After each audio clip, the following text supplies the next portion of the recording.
sur la radio nationale et vous avez fait le bon choix. Il est 7h dans la commune de Kifosso, même heure à Labezanga et c'est l'heure de votre journal. Bonjour et bienvenue.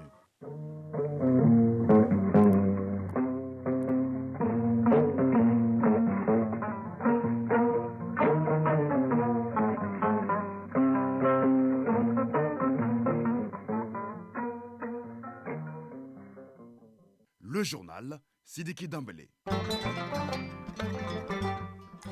L'actualité, première édition d'ici mardi 6 septembre 2022. Tout d'abord, la couleur du temps sur Bamako est environ 23 degrés ce matin, des orages et de la pluie. Encore, c'est sûr, à 50%, humidité 72%, du vent 10 km à l'heure et la maximale attendue est de 32 degrés.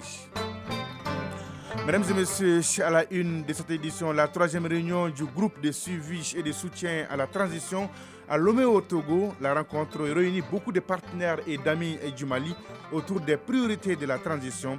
Les enjeux de la réunion avec notre envoyé spécial Nyanya Loutraourish dès le début de ce journal.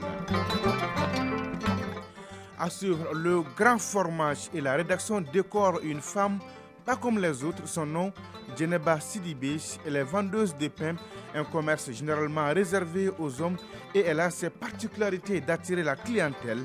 À découvrir avec Awa Traoré.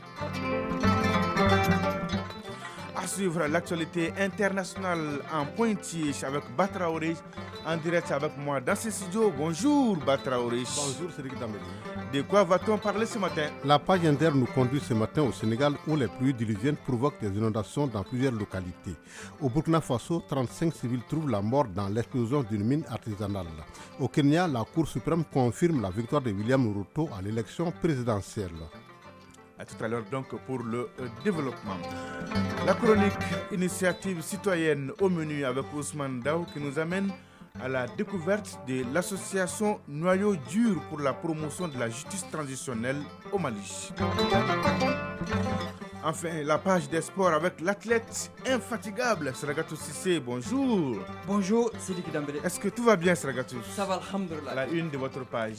Les Aiglons du Mali sont en demi-finale du tournoi IFOA Zone A. Ils sont à un match d'une qualification à la CAN Égypte 2023. Supercoupe Colonel Assimi Goïta et Coupe ORTM, deux rendez-vous majeurs au bonheur de la jeunesse malienne. Ligue des champions d'Europe, le Real Madrid est détenteur du trophée débute ce soir la campagne de son titre. Coup d'envoi hier de la phase play-off du championnat national de basketball. Enfin, l'insolite du jour mettra fin à cette page des sports. Vous serez très bien servi. Et voilà pour le sommaire. Une fois de plus, bonjour et bienvenue. C'est ce matin donc que s'ouvre à Lomé au Togo, la troisième réunion du groupe de suivi et de soutien à la transition malienne.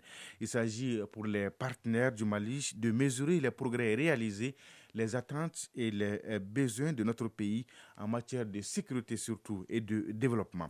Voyons les enjeux de cette rencontre de haut niveau avec nos envoyés spéciaux, Nyanya Loutraouré et Adama Kamara, qui nous réserve donc cette journée du 6 septembre.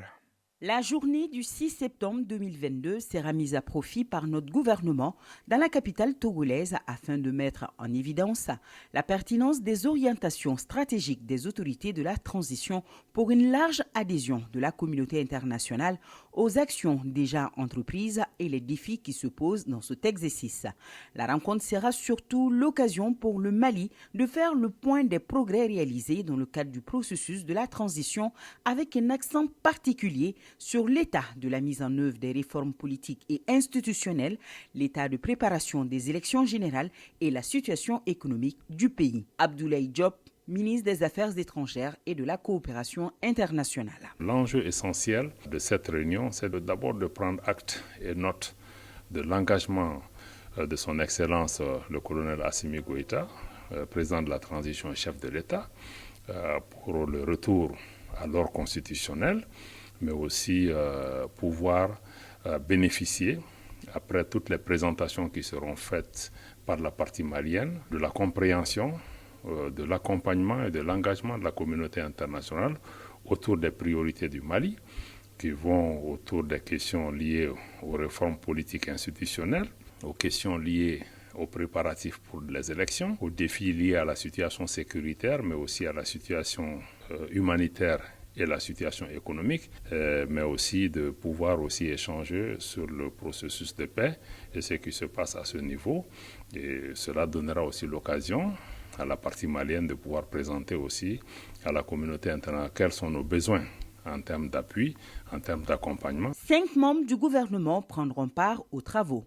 La cérémonie d'ouverture sera marquée par le discours du chef de l'État togolais Faure Gnassingbé Abdoulaye Diop de rappeler tout l'engagement et la volonté du président togolais auprès de son homologue malien pour la réussite de la transition. Nous voudrions encore une fois remercier et apprécier l'hospitalité et l'engagement du gouvernement du Togo, notamment le président de la République togolaise et son ministre des Affaires étrangères, qui se sont engagés pour la tenue de cette réunion ici et qui est beau aussi pour tous les efforts qui sont faits quotidiennement aux côtés du Mali et pour la réussite de la transition malienne. De nombreuses personnalités sont attendues ici à Lomé.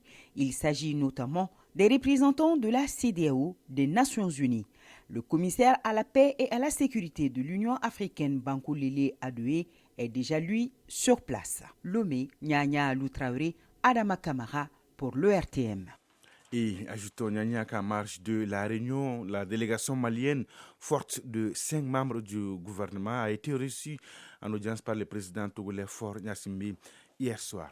L'actualité sur autre plan, c'est la lutte contre la corruption au Mali. Nous en parlons avec la rencontre de validation du diagnostic sur l'élaboration de la stratégie nationale qui se tient depuis hier ici à Bamako. L'initiative est du ministère de la Refondation de l'État en partenariat avec le PNUD. Rencontre suivie par Valentin Roger Diallo. Pour élaborer une stratégie nationale de prévention et de lutte contre la corruption, le ministère de la Refondation de l'État a mis en place un comité de pilotage. Comité de pilotage composé de consultants et chargé de produire un document contre ce fléau qui gangrène notre société. Le présent atelier a pour objectif de présenter et de valider les résultats du diagnostic du phénomène de la corruption et les infractions qui y sont liées au Mali. La rencontre devra aussi permettre de faire le bilan des mécanismes anticorruption mis en place avec l'appui du PNUD. Alfredo Tesseira, représentant résident adjoint du PNUD au Mali. Ce programme appuie déjà certains organes de contrôle et de répression de la corruption, ainsi que la société civile malienne, pour qu'elle puisse accroître ses capacités de documentation des cas de corruption pour renforcer son plaidoyer sur cette question cruciale pour le développement du Mali. En clair, ce document de diagnostic permettra de poser les jalons d'un pays modèle en matière de corruption et où le comportement de l'ensemble des citoyens et la gestion des affaires publiques sont axés sur l'intégrité et la probité. Dambélé Madina Sissoko, ministre des Transports et des Infrastructures, représentant le ministre de la Refondation de l'État chargé des relations avec les institutions. Les présents ateliers constituent donc une étape cruciale dans le processus d'élaboration et d'adaptation du document de stratégie nationale assorti d'un plan d'action triennal. Je demeure convaincu que vos contributions, observations et suggestions pertinentes nous permettront de disposer d'un document amélioré et enrichi, gage de réussite des prochaines étapes. La ministre en charge des Transports exhorte tous les acteurs à persévérer davantage dans la démarche participative et inclusive tout au long du processus d'élaboration de la stratégie de lutte contre la corruption. Ségou et environ 96,8 MHz en FM. En 4e région précisément, à Bafo se tient la formation des jeunes recrues de la 3e cohorte du service national des jeunes depuis 1 mois maintenant. Alors, question, comment ça se passe? C'est justement pour se rassurer que le ministre de la Jeunesse et des Sports, chargé de l'instruction civique et de la construction citoyenne, accompagné de 2 de ses collègues, s'est rendu sur le site. Constat, toutes les dispositions sont prises pour minimiser les risques liés à cette formation et le moral des recrues est au beau fixe. Ouartem Ségou, le reportage de Kandesila de notre bureau régional. En se rendant à Bafo, la délégation ministérielle voulait s'enquérir des conditions de formation des jeunes recrues de la 3e cohorte du service national de jeunes SNJ. Ici, toutes les dispositions sont mises en œuvre pour minimiser les risques liés à cette formation. Lieutenant-colonel Namoru Kone, directeur du centre d'instruction. À la date d'aujourd'hui, sur un effectif prévisionnel de 807, nous avons 785 recrues qui se sont enregistrés au niveau du centre. Et parmi les 785, nous avons 36 évacués sanitaires qui sont indisponibles. Les évacués sanitaires sont essentiellement composés de femmes enceintes qui ont un état de grossesse avancé et celles-là qui ont des grossesses à risque. Moussa Ag Atayer, ministre de la Jeunesse et des Sports, chargé de l'instruction civique et de la construction citoyenne. Le but de la formation est de vous faire acquérir des réflexes de sûreté et de sécurité, d'inculquer voire de développer en vous certaines valeurs civiques et morales telles que l'humilité, la modestie, le courage, la ponctualité, l'esprit d'équipe et de camaraderie. Du côté des recrues, le moral est au beau fixe. Badra Ali Koïta est recrue. Ça fait à peu près 1 mois et quelques que nous sommes là à Bafo et je pense que la formation se passe parfaitement bien. On s'entraîne chaque matin, chaque soir et puis les instructeurs sont vraiment au niveau. Ruki Djibril Sangaré est recrue. La formation se passe très bien, Dieu merci. Le moral est au beau fixe. Visite des installations, démonstrations physiques, aptitude au maniement d'armes. À environ 1 mois de formation, il y a de quoi émerveiller les hôtes du jour. Diawara Awapol Diallo, ministre du Travail, de la fonction publique et du dialogue social. En 1 mois, nous avons vu que les recrues, avec un encadrement de qualité, ont pu nous faire des démonstrations. Les recrues ont parlé de tout ce qui concerne les grades, de tout ce qui concerne les différents articles qui ont trait au respect. J'ai vu également qu'en 1 mois, ils ont pu également démonter et monter des armes. Wadidje Founé Koulibaly, ministre de la Promotion de la Femme, de l'Enfant et de la Famille. Les détails ont été millimétrement respectés, surtout du côté des femmes. Il y a un dortoir spécial pour les femmes enceintes, un dortoir spécial pour les dames qui ne sont pas enceintes. Il y a même des toilettes spéciales pour les femmes enceintes. Je sors ici très rassurée. Notons que cette 3e cohorte du service national des jeunes est prise en charge par près de 70 encadreurs. Ségou, Kandesila, Karamo Traoré pour l'ORTM. À présent, le grand format de ce journal qui rend hommage à une battante. Son nom, c'est Djeneba Sidibé, communément appelée Wassolum. Pourquoi donc cet hommage? Parce qu'elle est vendeuse de pain à Kalabankuru. Comme vous le savez, la vente de pain est un métier jadis réservé aux hommes. Mais de nos jours, nombreuses sont les femmes à l'image de Wassolum qui s'y adonnent afin de subvenir à leurs besoins. Je ne vous en dis pas plus. Allons à sa découverte avec Awa Traoré.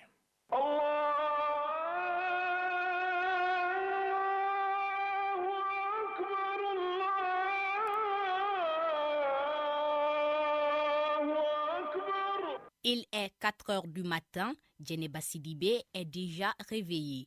Elle quitte sa maison, direction la boulangerie, située à des pas de chez elle, pour se ravitailler en pain. 7 jours sur 7 et depuis 5 ans, elle brave le froid et l'obscurité des ruelles de Kalabankuru, dans le but de subvenir aux besoins de sa famille. Je me réveille à 4 heures du matin chaque jour. Une fois à la boulangerie, il faut s'armer de courage et surtout de patience, car il y a beaucoup de tensions entre les revendeurs classiques et nous, et entre nous les femmes. Commence alors une longue journée de travail pour notre vendeuse de pain. Nous prenons la grande miche à 200 francs CFA pour la revendre à 250 francs CFA. La demi-miche à 100 francs CFA, on la revend à 125 francs CFA. Nous avons 50 francs CFA de bénéfice sur chaque miche. Notre prix est abordable pour la clientèle. Quand je quitte la boulangerie, je fais le porte-à-porte pour écouler ma marchandise. J'ai également une place au marché de Kalabankuru. Je vends le reste du pain au marché. La boulangerie n'accepte pas de reprendre les pains invendus. Elle vend son pain à 250 francs CFA l'unité, un prix jugé abordable par ses nombreux clients. Amine Touré, cliente. J'achète du pain avec cette femme, car elle est la cliente de ma belle-mère. On achète la demi-miche à 125 francs. Des fois, on achète 1 ou 2 et le prix est nettement abordable par rapport à la boutique. Assandite Badialo Doumbouya est une cliente. Je préfère acheter le pain avec cette femme car mes jambes me font mal. Elle vient jusque chez moi, cela m'évite de me déplacer. En plus, elle est propre et emballe bien le pain. Pour Alfousseni Bakayogo, boulanger, le pain n'est pas vendu au même prix aux femmes qu'aux revendeurs classiques. Nous vendons aux femmes du pain cassé. C'est des pains qui sont généralement cassés ou déformés. Dans ce cas, on est obligé de diminuer le prix pour que ça ne soit pas une perte pour la boulangerie. Et ce prix arrange les femmes. Par contre, les revendeurs classiques prennent des pains en bon état, ce qui est plus cher. Djadje Kone, gérant d'une boulangerie, nous le confirme également. Il y a une petite différence entre le pain vendu aux femmes qu'aux revendeurs classiques. Elles achètent du pain cassé pour le revendre car c'est moins cher. Mais s'il n'y a pas de pain cassé, des fois, elles prennent le même que celui des revendeurs classiques. Dans ce secteur, comme dans beaucoup d'autres dans le pays, la concurrence est rude. Djeneba Sidibé doit faire face aux rivalités des revendeurs classiques. Pour elle, une femme vendeuse de pain est vue d'un mauvais œil. Les revendeurs ne veulent pas sentir les femmes. Ils ont même dit aux gérants de ne pas vendre du pain aux femmes. Les tensions sont très fréquentes entre les revendeurs classiques et nous. Ils nous accusent de débaucher leurs clients. Ces hommes disent que tout notre argent part dans les tontines. Pourtant, nous faisons vivre nos familles grâce à ce commerce tout comme eux. Quand le prix moins cher du pain vendu par les femmes devient une source de tension avec les revendeurs classiques, c'est du moins l'avis de Djadje Kone, gérant d'une boulangerie. Les femmes font du porte-à-porte pour vendre, ce qui ralentit la vente des boutiquiers. Et les principaux clients des revendeurs classiques sont les boutiquiers. Cela a donc un impact sur les revendeurs classiques. Cette explication ne tient pas la route selon Oumar Diarra, revendeur de pain. Ce revendeur invoque d'autres raisons. Les femmes achètent les pains qu'on laisse suite à une déformation quelconque. Elles arrivent à subvenir à leurs besoins grâce à ce commerce. Mais une femme ne m'a jamais pris ma clientèle. Certains confrères disent en être confrontés. Quadragénaire, Djeneba Sidibé, dite Ouassolo, est mariée et mère de 5 enfants. Elle est originaire de Ouassolo, d'où ce surnom. D'après notre héroïne, le métier nourrit son homme. On peut ne pas être riche, mais on peut gagner sa vie dans ce métier. Si je ne fais pas ce travail, mes enfants ne vont pas manger. La vie est chère de nos jours. Je dépense 2500 francs CFA comme prix de condiments. Si tu as de multiples dépenses à faire, difficile d'économiser. Comme Djeneba Sidibé, elles sont nombreuses, les femmes qui exercent aujourd'hui l'activité. Cette activité respecte-t-elle les conditions d'hygiène? Ousmane Konaté, nutritionniste. Pas seulement ces femmes-là, même les boulangers, les livreurs de pain, et les pains vendus par eux-mêmes là, ne respectent pas les règles d'hygiène. Donc j'invite ces femmes-là à reformuler leur technique de vente en essayant de mettre à disposition des pains, peut-être dans des kiosques, un petit local, afin de mieux vendre les pains dans de bonnes conditions. S'il n'y a pas de ce métier, Djeneba Sidibé, dit Ouassolo, croit à la force du poignet pour gagner dignement son pain quotidien. N'est-ce pas là une belle source d'inspiration? En tout cas, bravo à toutes ces battantes anonymes qui méritent soutien et considération. Vous suivez Malactualité à suivre la page Inter avec Batraoré dans quelques instants, suivi de la page des sports avec Sergatou Sissi en pleine forme et la chronique initiative citoyenne avec Ousmane Dao. Bonjour Batraoré. Bonjour Cédric Dambélé. Des pluies diluviennes au Mali, mais aussi au Sénégal, le dérèglement climatique est à l'œuvre. Oui, des orages ont une nouvelle fois frappé Dakar, le sud et le centre du Sénégal. Les pluies diluviennes de ces derniers jours ont fait officiellement 3 morts. Elles ont provoqué des inondations, dégâts matériels et perturbations sur les routes. Un phénomène lié au dérèglement climatique selon le président Macky Sall. Au Burkina, ce triste bilan, au moins 35 civils tués dans l'explosion d'un engin artisanal dans le nord. Au moins 35 civils ont été tués lors de l'explosion d'un engin artisanal dans le nord du pays. Le véhicule des victimes a explosé après son passage sur une mine artisanale entre Dibo et Boursanga. Il faisait partie d'un convoi de ravitaillement qui partait à Ouagadougou. Il était escorté par les forces de défense et de sécurité. 37 autres personnes ont été blessées et transportées dans les centres de santé selon le gouverneur, le lieutenant-colonel Rodolphe Sorgo. En Abidjan, le président de la transition burkinabé assure que les engagements seront respecté, entre guillemets. Oui, Paul-Henri Sandaogo Damiba était à Abidjan hier. Deuxième voyage à l'étranger pour le président de la transition burkinabé après le Mali samedi dernier. Le lieutenant-colonel Paul-Henri Sandaogo Damiba a été reçu par Alassane Ouattara. Au menu des discussions, la lutte contre le terrorisme, la coopération sécuritaire et économique. À l'issue de cette visite, le président de la transition du Burkina Faso a donné des assurances quant au respect du calendrier électoral. Au Kenya, Batraoudich, la Cour suprême confirme l'élection de William Ruto à la présidence. Oui, après plusieurs jours d'audience, les juges de la Cour suprême du Kenya ont confirmé la victoire de William Ruto à l'élection présidentielle. Un verdict sans ambiguïté rendu hier par la Cour suprême du Kenya, une institution respectée dans le pays qui avait décidé en 2017 d'annuler la présidentielle. Tous les arguments avancés par le camp Odinga ont été rejetés, certains pour faute de preuves aux yeux de la Cour, d'autres au motif que les irrégularités dénoncées n'étaient pas d'une ampleur suffisante pour affecter le résultat final. C'est tout? C'est tout pour le moment. Oui, merci Batraoré pour toutes ces informations. Et bonjour Sargatou Sissi. Et bonjour Sidiki Dambe. Donnez-nous l'heure, la bonne et la vraie heure Sargatou. Il est 7h22 à Gorikopela. On se retrouve dans une poignée de secondes.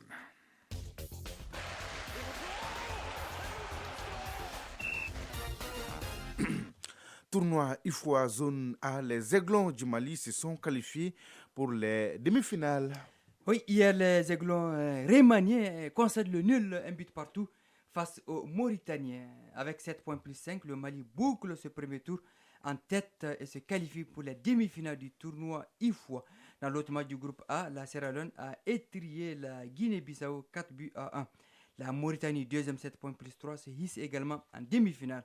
Les adversaires du Mali et de la Mauritanie seront connus ce mardi lors de la dernière journée dans le groupe B. À suivre. Donc, un mot sur la Supercoupe à Assimi Goïta. 2 matchs sont prévus au compte de la poule B. À 16h, Tombouctou CNT et à 18h, Mopti Sikasso. Hier dans la poule A, Gao a battu Kidal 2-1. Le gouvernement s'est offert une promenade de santé 4-1 face à Caille. Promenade de santé. Comment oublier donc la Coupe ORTM? Les demi-finales s'annoncent explosives ce week-end. Oui, chaque jour qui passe nous rapproche davantage de ces demi-finales de la Coupe ORTM. Samedi 10 septembre, commune 4, commune 3 et dimanche 11 septembre, commune 6, Kati en jeu. 2 places pour la finale. Oui. Et c'est la veillée d'âme dans les différents états-majors. Et ces équipes ont toutes bénéficié du soutien des autorités sportives et communales. Ça promet du spectacle sur la pelouse du stade Mamadou Konaté. Rendez-vous donc au stade Mamadou Konaté samedi et dimanche. Ligue des champions d'Europe, c'est la rentrée des classes saison 2022-2023. Sragatou. Le tenant du titre, le Real Madrid, est à Glasgow pour affronter le Celtic à 19h. Les Espagnols et les Écossais s'étaient croisés pour la seule et dernière fois lors de la saison 79-80. Dans ce même groupe F, Leipzig de notre compatriote Amadou Haïdara Doudou reçoit le Shakhtar Donetsk. Dans le groupe E, le Milan AC est chez le Red Bull Salzbourg. Mais Chelsea ira au Dynamo Zagreb. Le Parc des Princes est le théâtre des retrouvailles entre le Paris Saint-Germain et la Juventus Turin. Les statistiques nous indiquent que le Paris Saint-Germain n'a jamais battu la Juventus, toutes compétitions confondues. À suivre également dans ce groupe F, Benfica Lisbonne, Maccabi Haïfa. Enfin dans le groupe G, Dortmund, FC Copenhague.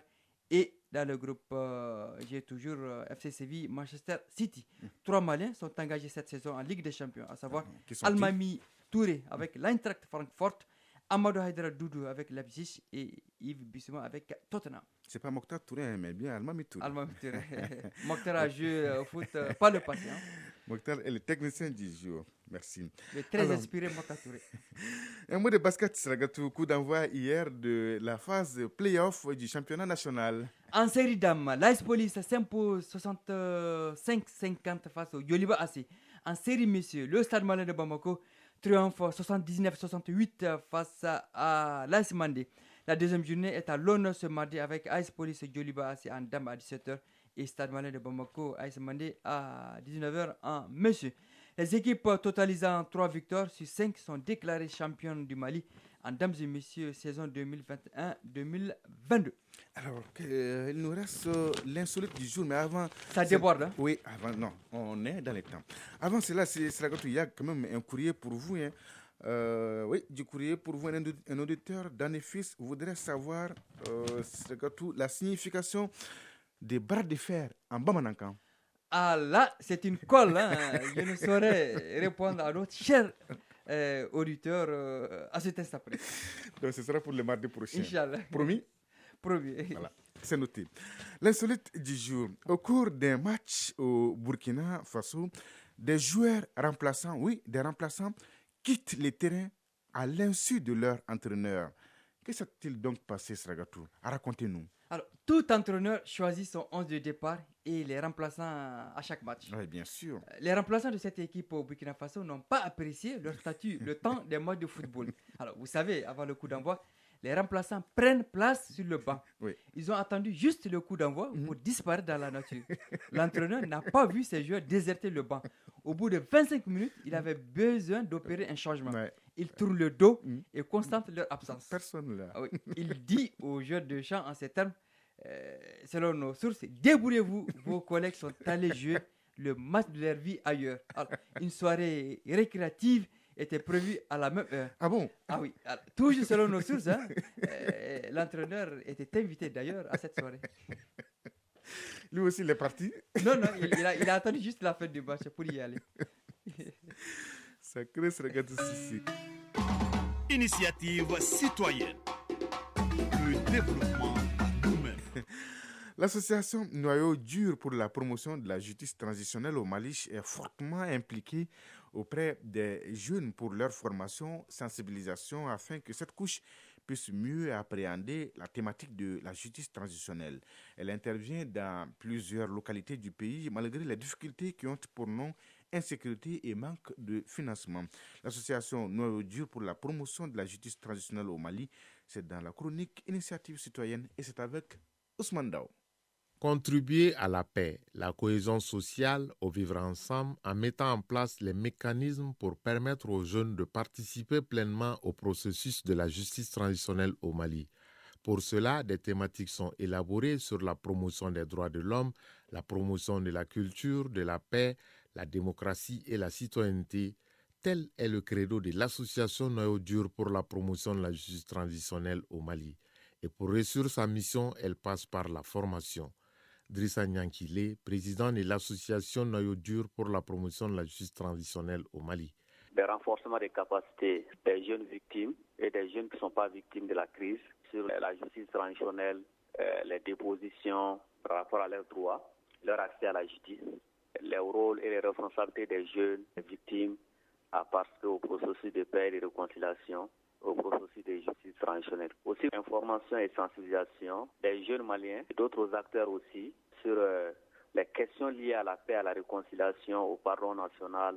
Intervenant depuis 5 ans dans certaines localités du pays, l'association rencontre un certain nombre de difficultés qui peuvent entraver sa bonne marche. Drissa Nyankile, président de l'association Noyau dur pour la promotion de la justice transitionnelle au Mali. On a les difficultés d'ordre financier parce que l'ambition qu'on a, c'est vrai, on reçoit des financements, mais ce n'est pas des fonds qui nous permettent de réaliser tout ce que nous voulons faire. Donc ça, c'est une première difficulté. Une deuxième difficulté, c'est vraiment l'accès aux autorités. Ce n'est pas du tout facile d'avoir nos autorités aujourd'hui. On écrit les lettres, on les dépose, mais c'est un problème. Donc ça fait partie de nos difficultés. Une autre difficulté, c'est aussi la situation sécuritaire que nous connaissons tous aujourd'hui. Parce que ça ne nous permet pas aussi d'accéder à toutes les zones dont nous voulons y travailler. La région de Mopti, la région de Ségou, la région de Koulikoro et Bamako. Appui constant de la Commission Vérité, Justice et Réconciliation, l'association Noyau dur pour la promotion de la justice transitionnelle au Mali reste engagée auprès des populations de ces zones d'intervention pour une meilleure distribution de la justice dans notre pays. 7h30 à Fourou et à Soumasso. C'est donc tout pour ce journal. Grand merci à Batra Oresh et à Idrissa Damele qui m'ont aidé à la réalisation. Aux opérations techniques Mokhtar Touré, présentation Sidiki Damele. Merci de votre fidélité et de tous vos soutiens. L'info continue sur votre chaîne. Tout de suite, la page météo, suivie des avis divers avec Fousséni Diara. Et à 13h, vous avez rendez-vous avec Koumba Sissé pour la deuxième édition du journal. La pensée du jour signée Laurent Roman.